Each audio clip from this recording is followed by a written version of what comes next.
सो hello बच्चा लोग, welcome back to the PhD series. आज हम लोग यहाँ पे जो टॉपिक करने जा रहे हैं that is your RC circuit charging and discharging. ये आपको 12th स्टैंडर्ड का एक टॉपिक है जो कि शायद कैपेसिटर के एंड में आपको पढ़ाया गया होगा या फिर करंट इलेक्ट्रिसिटी के आखिरी में आपको ये पढ़ाया गया होगा, राइट। हम लोग यहाँ पे चार्जिंग ऑफ कैपेसिटर, कुछ questions, discharging of capacitor, very important trick for finding time constant and charging equation, right.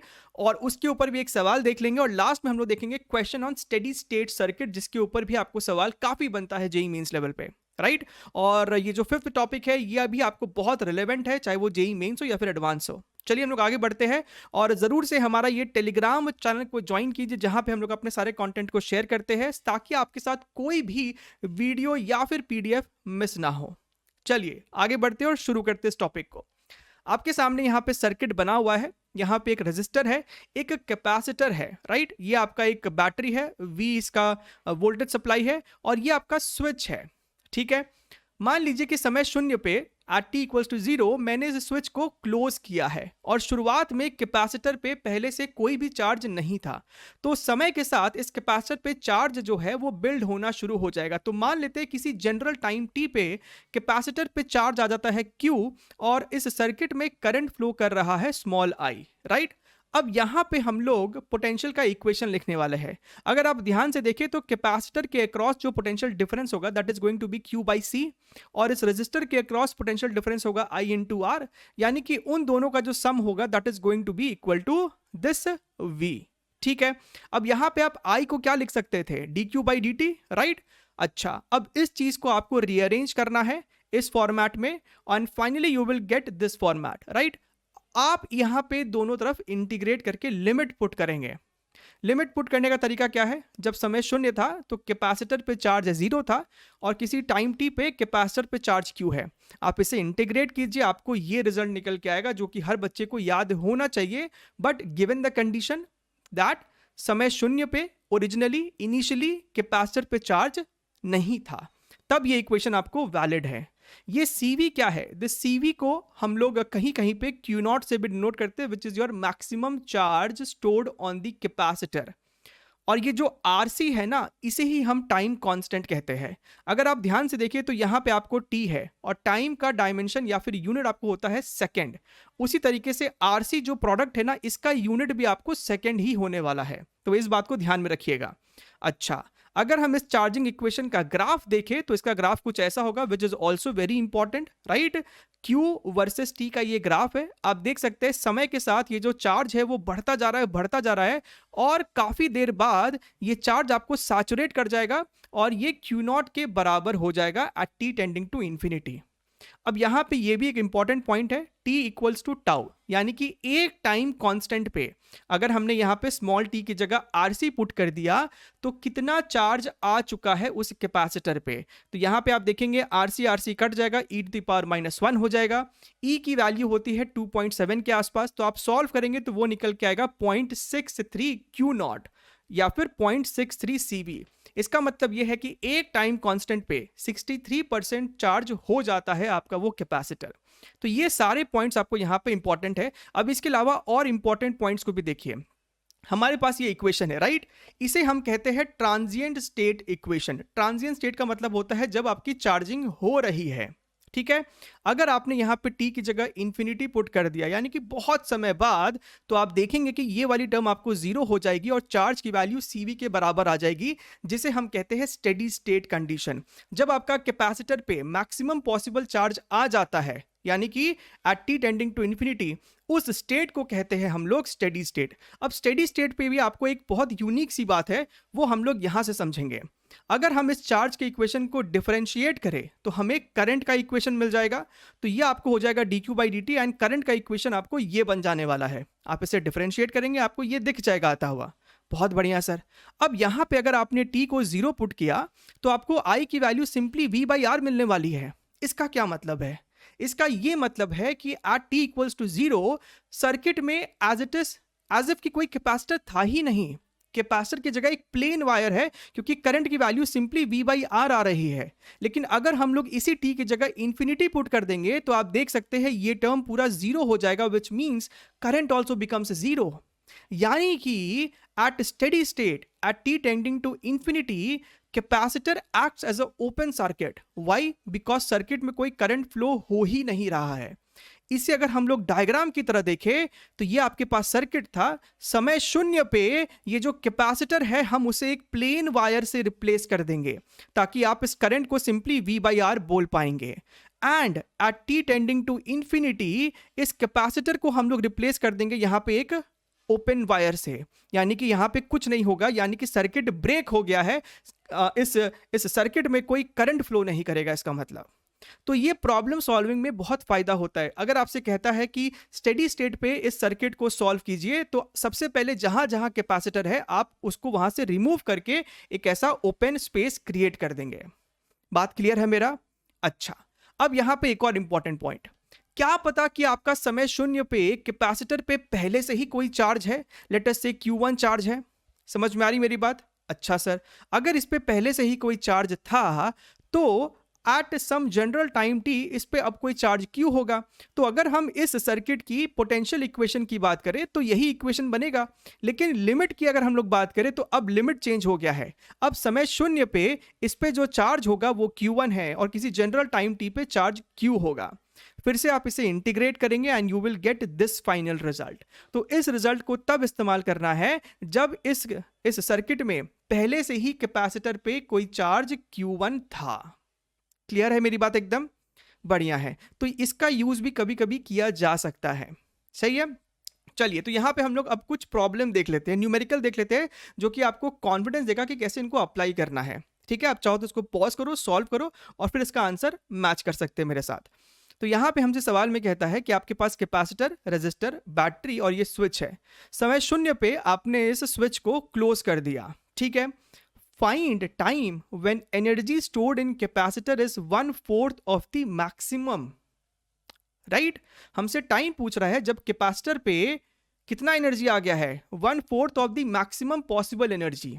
अच्छा, तो हमें यहां पे पता है कि चार्ज का इक्वेशन इतना होता है और हमें यह भी पता है कि किसी कैपेसिटर पे एनर्जी का फॉर्मूला क्या होता है, Q²/2C. उस पे अगर चार्ज Q है तो उसका स्क्वायर/2C. तो क्यों ना एक काम करते हैं, इस इक्वेशन को दोनों तरफ स्क्वायर करके 2C से डिवाइड कर देते हैं. तो अगर आपने ऐसा किया तो आप देख सकते हैं ये बन जाने वाला है. तो ये Q²/2C क्या है, energy on the capacitor at time t. ये Q0²/2C क्या है, this is the maximum energy on the capacitor. तो हमारा इक्वेशन कुछ ऐसा बन जाएगा अब. और हमें कहता है कि बताइए टाइम क्या रहा होगा जब इस u की वैल्यू u0/4 है. तो चलिए u0/4 इसे पुट किया, u0 यहां से कट जाएगा, लेफ्ट साइड में आपको 1/4 बचेगा. दोनों तरफ फिर आप स्क्वायर रूट लेंगे तो आपको 1/2 is equal to 1 minus e⁻ t/RC बचेगा. अब इसे आपको बस सॉल्व करना है. यू विल गेट दिस, दोनों तरफ आप लॉग ले लोगे, finally you will get this result. This is your RC log 2. खत्म. क्लियर एकदम? चलिए आगे बढ़ते हैं. ये भी एक इंटरेस्टिंग सवाल है, 2005 का सवाल है. ठीक है. A 4 microfarad capacitor and a resistance of 2.5 mega ohm are in series with 12 volt battery. Find the time after which the potential difference across the capacitor is 3 times the potential difference across the resistor. और हमें log 2 की value इतनी लेने के लिए कहा जा रहा है. बढ़िया है. तो अगर आप सवाल को ध्यान से देखें तो हमें रेजिस्टेंस की वैल्यू दी है 2.5 इंटू 10⁻6 ओम. ये आपका कैपेसिटेंस हो गया. अगर हम ये मान ले कि रेजिस्टर के अक्रॉस पोटेंशियल वाज V1/3, हमसे क्या बोला है, find the time after which the potential difference across the capacitor is 3 times the potential difference across the resistor. तो मान लेते हैं कि t टाइम पे ऐसा हो रहा है और रेजिस्टर के अक्रॉस पोटेंशियल है V1/3, तो कैपेसिटर के अक्रॉस उसका 3 गुना होना चाहिए. तो ये सिंपली V1 हो जाएगा. अब आप ये भी देख सकते हैं कि ये V1 plus V1/3 should be equal to 12 volt. तो आपने ऐसा किया तो आपको मिल गया कि V1 की वैल्यू 9 वोल्ट है, यानी कि टाइम t पे कैपेसिटर के across potential difference is 9 volt. अब अगर आपको यह पता चल गया तो आपका सवाल खत्म हो गया. क्यों? ध्यान से देखिए, हमारे पास चार्ज का इक्वेशन है अक्रॉस द कैपेसिटर, और अगर आपके पास कैपेसिटर पे चार्ज का वैल्यू है तो आपके पास V भी निकल आता है. कैसे? क्योंकि पोटेंशियल डिफरेंस का फॉर्मूला होता है Q/C. तो अगर मैं इस C को लेफ्ट साइड ले जाऊं तो ये Q/C का मतलब होगा potential across the capacitor at any time t. तो हमने ऐसा किया और हमारे पास ये इक्वेशन बन जाता है। Vc is potential difference across the capacitor at any time t, V naught is the this battery source bracket 1 minus E to the power minus T by R C. तो Vc की जगह क्या लिखोगे, 9 volt, 9 volt है ना capacitor के across, और ये V नॉट की जगह 12 लिखा। अब यहाँ पे आपको बस इसे सॉल्व करना है, राइट। आप इसे सॉल्व करेंगे, दोनों तरफ लॉग ले लेंगे, तो t की वैल्यू आएगी 20 log 2 और log 2 की वैल्यू 0.693 है। सॉल्व किया तो आया 13.86 seconds, which is option number A. Clear है एकदम। चलिए आगे बढ़ते हैं और बात कर लेते हैं हम लोग यहाँ पे डिस्चार्जिंग ऑफ कैपेसिटर। इसमें क्या होता है कि आपके पास कोई बैटरी नहीं है, आपके पास एक कैपेसिटर है जिसपे पहले से ही कोई चार्ज है, लेट अस से Q0 चार्ज। आपने इसको एक रेजिस्टर के अक्रॉस कनेक्ट कर दिया और समय शून्य था उस वक्त, सो t इक्वल्स टू 0 पे आपने सर्किट को कनेक्ट किया है। अब क्या होगा, धीरे धीरे यहां से चार्ज जो है वो फ्लो करना शुरू करेगा, राइट, इस सर्किट में, और डिस्चार्ज होगा बेसिकली। तो मान लेते हैं किसी जनरल टाइम t पे इसके ऊपर जो चार्ज बचा है वो q है और सर्किट में करंट I है। तो फिर से हमने लिखा पोटेंशियल का इक्वेशन, इस कैपेसिटर के अक्रॉस पोटेंशियल डिफरेंस हो जाएगा Q बाई C और इस रेजिस्टर के across potential difference is I into R, right. और ये दोनों बराबर होना चाहिए क्योंकि दोनों आपस में पैरेलल में है। अच्छा sir, so Q by C is equal to R और इस I की जगह माइनस dQ बाई dt लिखना पड़ेगा क्योंकि आपको यहाँ पे चार्ज इस पे डिक्रीज हो रहा है, घट रहा है, तो एक नेगेटिव साइन यहाँ पे लगाना पड़ेगा, ठीक है। अब यहाँ पे आपको फिर से इसे रीअरेंज करना है, इंटीग्रेट करना है। समय शून्य पे इस पे चार्ज Q0 था, किसी जनरल टाइम t पे चार्ज Q है। आप इसे सॉल्व करेंगे, आपको ये रिजल्ट निकल के आएगा, Q is equal to Q0 e to the power minus T by R सी।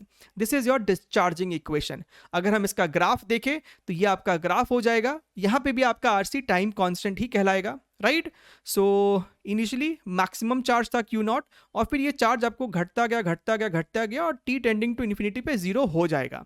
यहाँ पे एक टाइम कांस्टेंट पे जो इसके ऊपर चार्ज बचता है that is your 37% of the original charge, 0.37 Q0।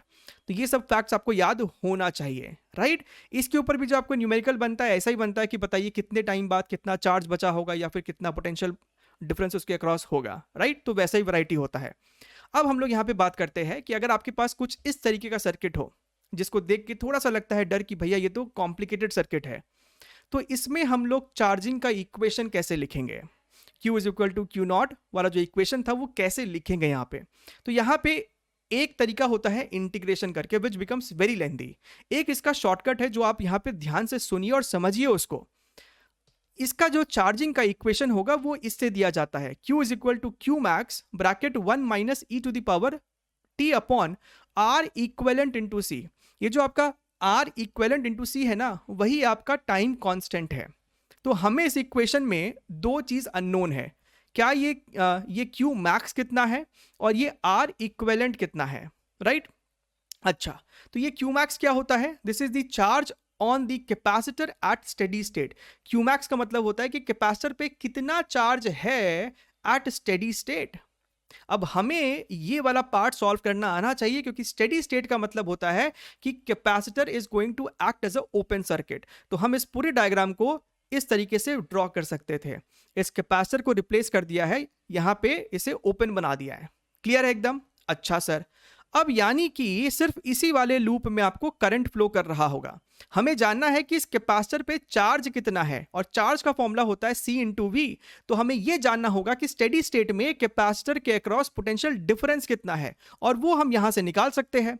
अगर आप ध्यान से देखें तो सिर्फ ये वाला कैपिटल R और ये वाला कैपिटल R कंट्रीब्यूट कर रहा होगा इस वाले सर्किट में, राइट। यानी कि अगर पोटेंशियल डिफरेंस बैटरी का V है तो इस वाले R के अक्रॉस यानी कि AB के अक्रॉस पोटेंशियल डिफरेंस आपको V/2 हो जाएगा और बचा हुआ V/2 इसके अक्रॉस है।